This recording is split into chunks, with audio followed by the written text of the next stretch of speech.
but I think I just start slowly. You've heard my name is Marek2.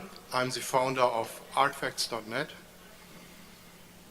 And today I want to speak about the gallery market. I'm very happy that the Kulova gallery just spoke, so you're a little bit familiarized with the problems of running a gallery. So the title of my speech is Comparing the Incomparable. Why standards help the gallery market. And the speech is structured in 3 parts. First, I will familiarize you with the structure of the art market. Second, I will tell you how the gallery market can be standardized. And thirdly, I will have a short recap why standards help the gallery market.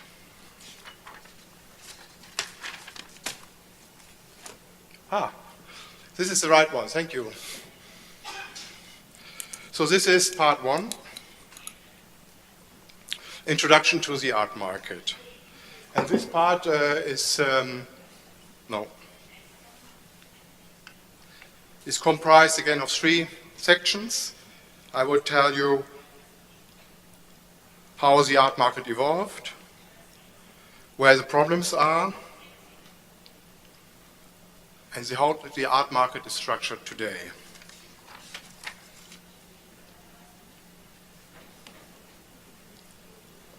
In the time before galleries,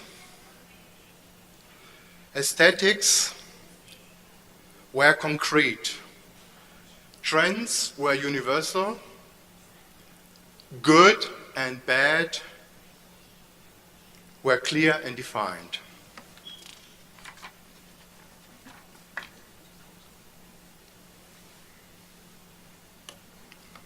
The market structure was simple. On the one side, you had the producers, the artists, who produced their artworks. On the other side, the intermediaries, the galleries, no, not the galleries, they're not there yet, the dealers, the auction houses, building together the market. The artist's quality could be easily depicted by its ability to eyeball and compose a painting. The collectors could easily choose. Today, we live in a different world. Let me introduce the gallery market.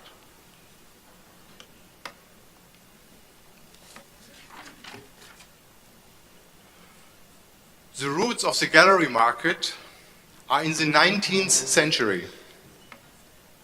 It was a highly disruptive time, with new inventions destroying old structures. Photography replaced old masters. Ideas are the new aesthetics. Trends compete for the spotlight. New art forms are constantly being invented. Not a good painting was important. A good idea was important. And it got even more complicated. Art becomes concept. Concepts require explanation. Critics and writers interpret artworks and for the first time compete for authority to set standards for a new aesthetic.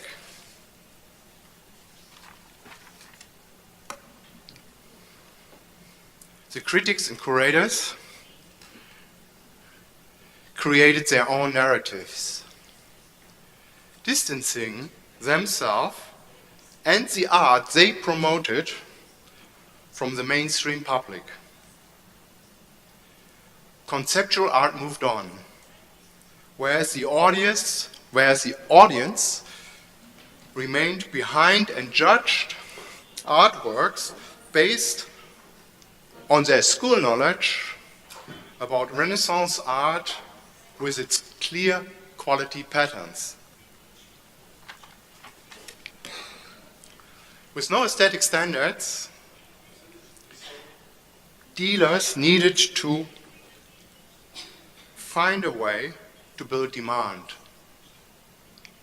Dealers became gallerists, and gallerists form ideologies to create a market.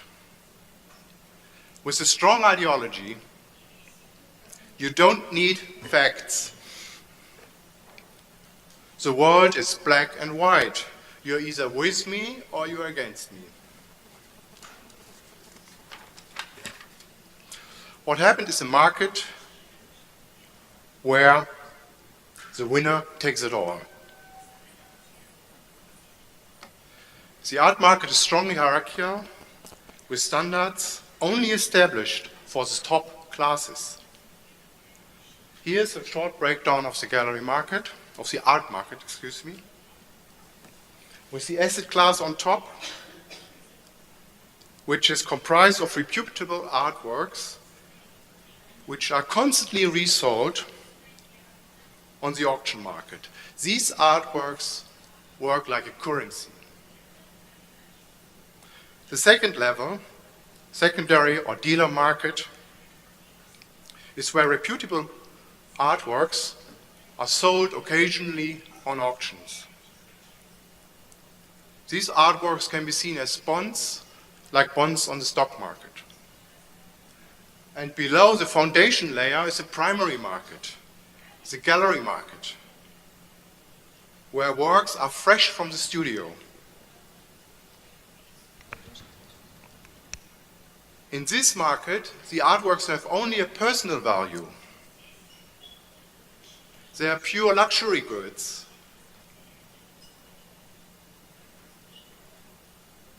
When you look at the top class and the number of artists representing this class, the asset class, it's only 1 out of 10,000 artists.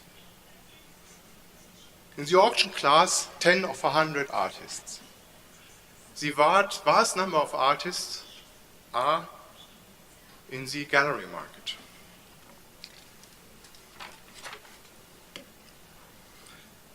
This is a more complex picture describing the modern art market.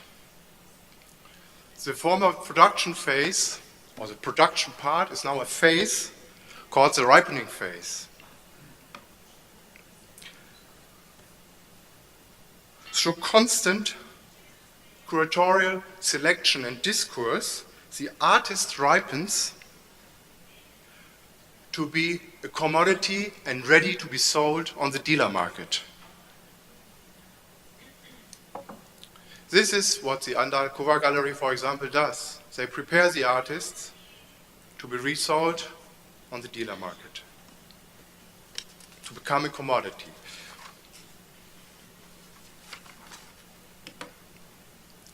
Without facts or standards, the gallerist is the hunter and the collector the game.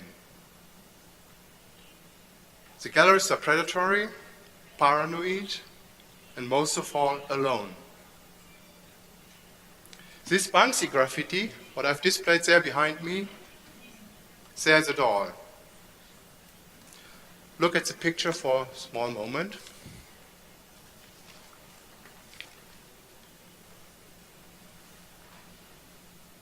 Part 2, the great shift.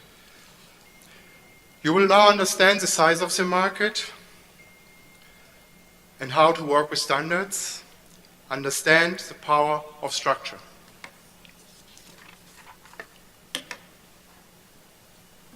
Here you can see on the picture behind me an iceberg. Typically an iceberg has a small tip above sea level and a big supporting structure under sea level. The visible part of the art market is the top of the iceberg. With measuring standards in place, we can see the whole picture. With measuring standards, we will lead to informed decisions. And informed decisions inspire trust.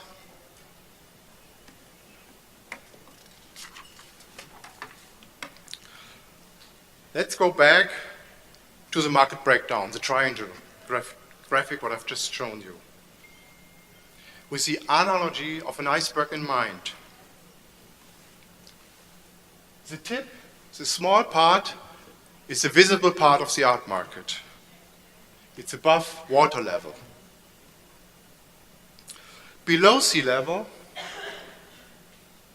is a huge market that needs to be nurtured. This is where growth is buried. This is the gallery market.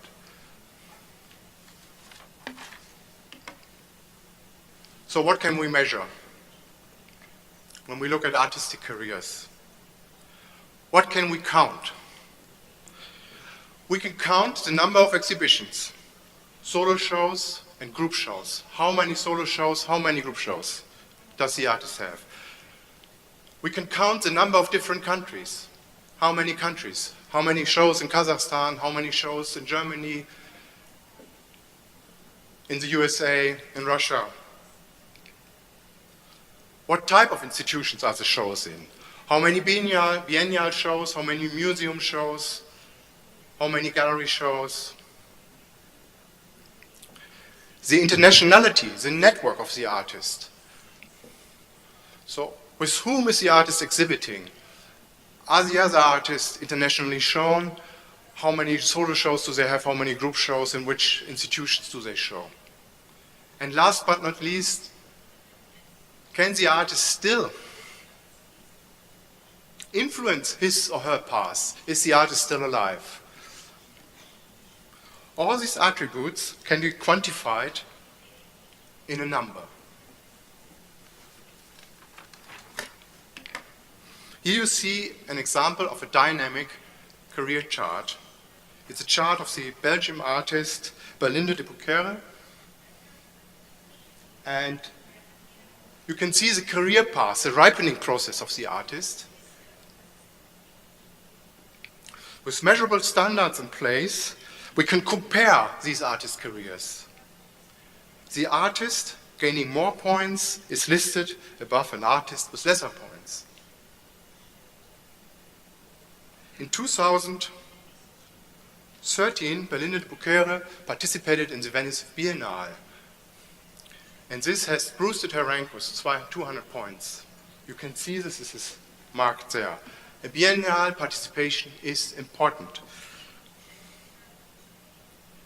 Remember, in today's art market structure, the artist has to rise through constant repeating shows to become a commodity.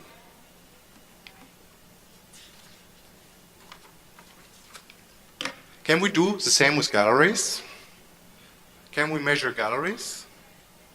What are quantifiable attributes? There are some. For example, the ability to renew, to discover. We can measure the number of artists a gallery has shown within the artist's first year of appearance.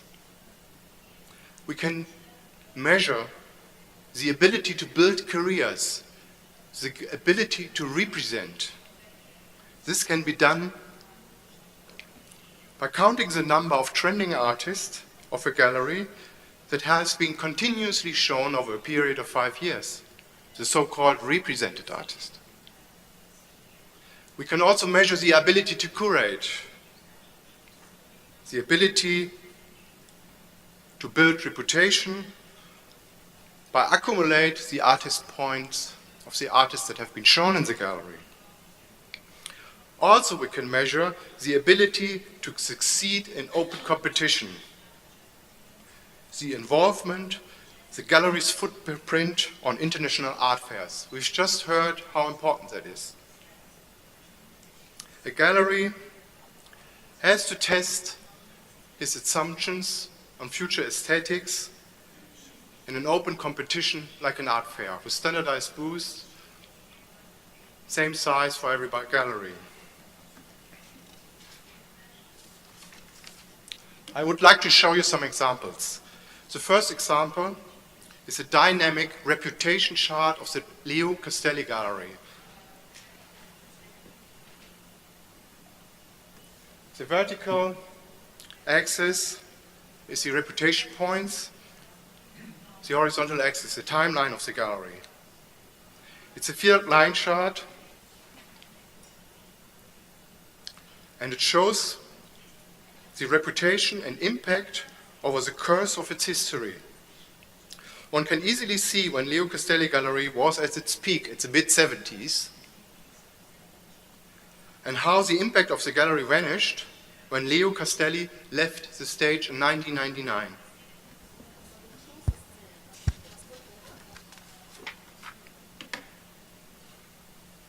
Another example is playing cards. You might know these top trump cards where you can compare cars acceleration or something like this. We can do this with galleries. Here I have an example of 4 galleries. Their measured attributes are listed in stars on bottom. The ability to renew, to represent, to build reputation, and to succeed in open competition. We can see that Gallery Krinzinger has the most stars, does the most art fairs, is most successful there. Listed Gallery, in its history, discovered most artists. Gagosian Gallery compiles the greatest shows. Gallery Vermelho represents the artist best.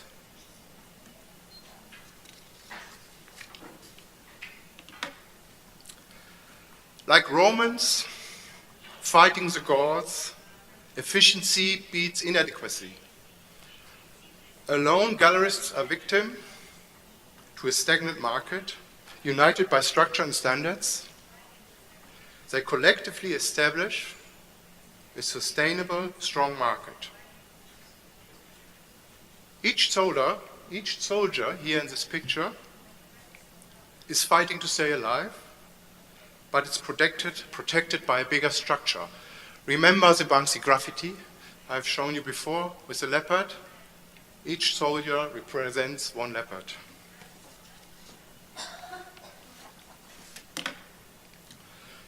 A bigger market creates more space for galleries to exist.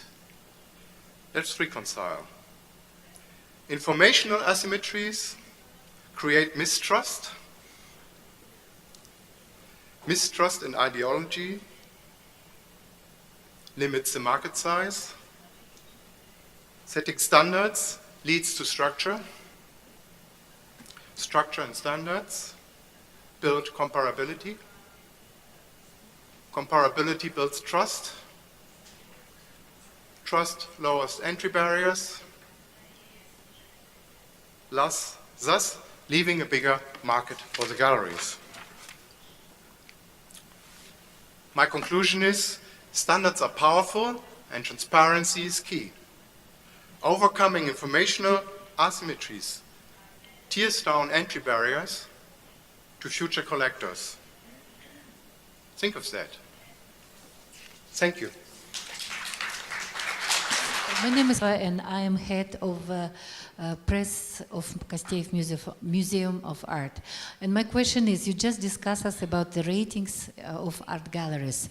How these ratings influence to the sales of these galleries? Could you explain us? Could you give us some? I really don't have numbers on that, and this gallery rating, what I represent, is something that is not published yet. So nobody knows about it, just you. So, but I know this from the artist ranking. So the artist ranking is published since 2004, and it gives the artist structure to work, first of all. Each time when they wake up, they know what they have to do.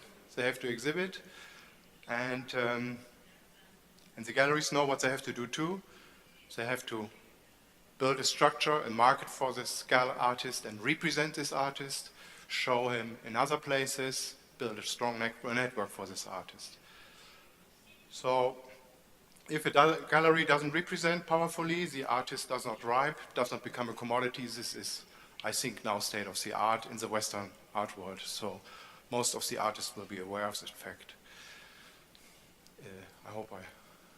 Галерея Тенгрюмай, Владимир Филатов тут упоминал Елизавета Григорьевна, что вместе 25 лет назад начинали, потом создали сеть галерей, которая до сих пор живет устойчиво, да, то есть, потому что мы этому были преданы, до сих пор преданы. Тут важно один момент. В рамках бизнес-конференции, конечно, вот исповеди каждого музея и галериста Елизаветы Григорьевны больше как исповедь прозвучала. Тут можно, конечно, вот эта эмоциональность, она вносит очень хорошее оживление. Но вот я восхищен аналитикой господина Марека. Да. То есть это на самом деле настоящая аналитическая работа. Вы владели галереей? Вы были, у вас есть опыт галерейной работы, или вы экономист, или вы... Вот ваш бэкграунд. I would like to know about your background. Are you as a gallerist or some economist? I'm a trained gallerist, actually. I had a professional education in one of the biggest galleries in Germany and a co-founder of the Art Cologne, the first art fair in the world. And then I studied business administration and wanted to do, but never did, a PhD in economics about this subject. But then the internet market came into place in the end of the 90s, so I decided to become an entrepreneur in this field and did not finish my PhD, but my research is buried in this analytics. То есть это, по моему мнению, очень глубочайшее исследование. Оно, наверное, уникальное, но единственное. Вы сказали, что еще никто об этом не знает, кроме нас, участников конференции. Это очень важно. It's only the gallery ratings, the star system, what the lady just asked about. This will be published soon, next year, I think. It was presented last year in Barcelona for Talking Galleries conference, and it takes time to publish such a thing on a worldwide basis. You have to have enough data, and you have to feel very confident, because what you do is you put a thumb up and a thumb down on gallerists' work, the same what we do to artists' careers, yes, and we don't even know these artists, so the numbers have to be quite strong. Otherwise we don't publish. Да, это очень важное исследование. Конечно, я задаю не потому, что оно даст успех в работе галериста каждого. Я думаю, что это очень сложная конструкция, очень капитальное исследование экономическое, в том числе социально-экономически, законодательно. Вы использовали, наверное, очень много материалов с разных сторон, или это чисто статистическое исследование? Это мой последний вопрос пока. No, this is not a study. This is big data mining. So we have the world's biggest archive of historic exhibitions dating back to the Salon de Refuse, with nearly 1 million exhibitions. And this is our source where we do all these calculations from.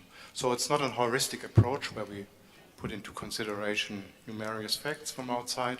It's an automatic calculated system. It's IT. It's information technology. It's like Google. Это исследование, конечно, не поможет никому в отдельности, галеристу, ни экономисту, ни чиновнику исследования. Но в целом это грандиозное исследование. Я хочу поблагодарить, поздравить. Но я хочу, чтобы вы взаимодействовали. На самом деле это аналитическое исследование. Если вы начинаете свое сейчас продвижение в этом направлении, это очень важный материал. Если можно было бы так эксклюзивно получить его хотя бы фрагментами, или это только после публикации? It's a website. It's artfacts.net, and it's a search engine, so you can access it worldwide. Yeah, it's online. Нет. Сәлемет сіздерме, қымбатты достар. Я поздравляю, что происходит прекрасная конференция. Я хочу задать вопрос Мареку, так как фамилия, Мареку Классену. My name is Айка Жаксыбай, и меня зовут Аяжан Жаксыбай. Я куратор Шымкент Art Days. Также я пишу для Эль Казахстан и Forbes. Marek, my name is Aika. I wanted to say that I curated small festival of modern art in Shymkent, and I also write about art culture for El Kazakhstan and Forbes Kazakhstan. And my question is about the new age and the new circumstances that we live in, the digital age and also the new forms of art. And I know your method has to do with galleries and more literal art or more traditional art. What do you think about how the rating system and everything you've presented about black and white and for and against, how does it change with the digital art and new forms of art? The techniques of artworks is a different question, yes, because I just talked about the structure of the market and the standards. Digital art is a challenge for the art market. It raised a lot of questions. Yesterday amongst the speakers here we had vivid discussions about that, how this will change the market. Because what happens when you do purchase a video art? Yeah, what right do you have as a collector? Can you show it only in your private house? Can you show it and lend it to an exhibition? This is a huge other topic. I wouldn't really go into this here right now. It should be, there should be a conference, in my point of view, about the impact of digital art on the whole way of copyrights, how we deal with copyrights. This will affect also traditional art market, sales of paintings, how we look at these copyrights, of what kind of copyrights do you have when you own a painting.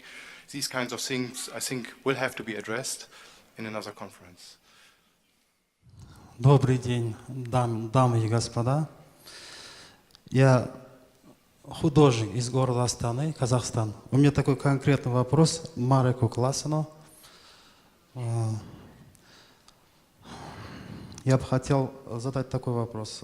Марек, вот возможно ли, учитывая все эти сегодняшние выступления наших гостей, представителей музея, галереи, вот, возможно ли, то есть сегодня в Казахстане создать центр искусства, который бы работал над имиджами художников Казахстана? Дело в том, что у нас в Казахстане очень много талантливых художников. Спасибо, привет. Да, Вопрос да. понятен. Ага. Вопрос понятен. Я не знаю, насколько сможет на этот вопрос Естественно, ответить Марек. да, естественно, сотрудничая, через сотрудничество галереи Марека можно, в смысле, сотрудничество через галереи, например, Андакулова и других галерей, также с музеем, то есть объединить все спектры сферы искусства и создать вот такой Спасибо вот за вопрос. или центр искусства. Да, конечно. Yes, please, if you've got I something. think I can answer that.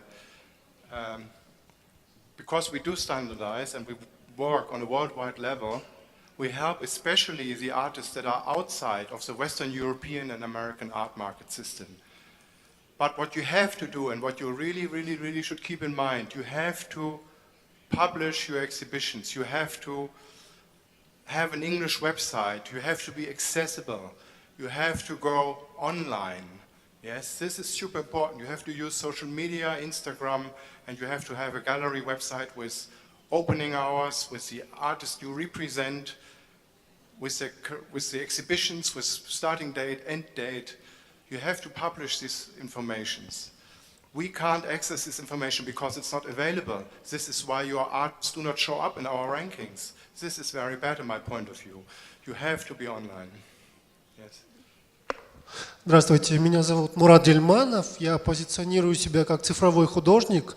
Хотел бы задать вопрос на Мареку. Скажите, почему, то есть вы Marek is very popular today. Да. Ну, так как цифровое искусство у нас не сильно популярно, и я, насколько понимаю, наши галеристы вообще не сильно заинтересованы в цифровых художниках.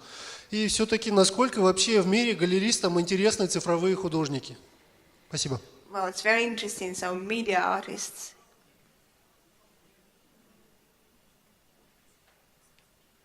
Yes, but I think Kazakhstan is the wrong place for you. You should go to New York or somewhere, because this market even has to be built yet, right?